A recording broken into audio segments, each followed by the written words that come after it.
বর্তমানে পৃথিবীতে সাংঘাতিক মাত্রায় দূষিত হচ্ছে বায়ু। মনুষ্য সৃষ্টি বায়ু দূষণের ফলে মানুষ অসহ অসংখ্য সামুদ্রিক প্রাণীকুল ধ্বংস হচ্ছে।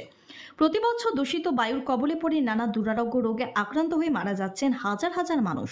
আর এই বায়ু দূষণের হাত থেকে রক্ষার তাগিদে বৃহস্পতিবার রাজ্য পরিবেশ দূষণ নিয়ন্ত্রণ পর্ষদের সহযোগিতায় সচেতনতামূলক প্রচার ও লিফলেট বিলি করেন মহিলা মহাবিদ্যালয়ের এনএসএস ইউনিট।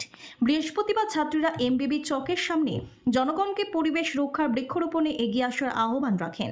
পাশাপাশি যত্রতত্র আবর্জনা না পেলে পরিবেশকে নির্মল রাখার আহ্বান জানান। এই কর্মসূচিতে ছাত্রীদের সঙ্গে অংশগ্রহণ করেন কর্পোরেটর হিমানী দেববর্মা সহ কলেজের এনএসএস ইউনিটের ইনচার্জ রমা ভট্টাচার্য।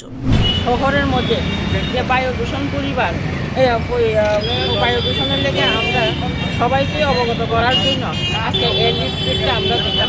বিশেষ করে সেটা আমাদের রমা ভট্টাচার্য যে দায়িত্ব দিয়েছে, এরা অনেক ভালো কাজ করেছে। আমাকে সবসময় সারা দিয়ে ডাকে, আমি তাদের সঙ্গে থাকি। মানে যতটুকু যে প্রচেষ্টা রয়েছে আমরা শহরের মধ্যে বায়ু দূষণ মুক্ত করার জন্য আজকে অনেক দিন ধরে চালিয়ে যাচ্ছে। তার জন্য আমি যারা লিফলেট দেবো তারাও যেন অবগত থাকে এবং বায়ু দূষণটা আমরা না হয়।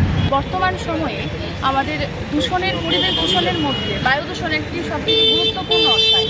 তো সেখানে মনুষ্য সৃষ্ট দূষণের দ্বারা আমাদের পরিবেশের ওপর এমনকি সমস্ত প্রাণীগুলোর ওপর যে ক্ষতিকারক প্রভাব পড়ছে, তার মধ্যে একটা সমীক্ষা করে দেখা গেছে যে বাতাসে যে ভাসমান ধূলিকণা, যার ফলে আমাদের সকলেরই হৃৎপিণ্ডের ক্ষতি, ফুসফুসে ক্যান্সার, স্ট্রোক ইত্যাদি বিভিন্ন রকমের রোগ আমাদের দেখা দিচ্ছে।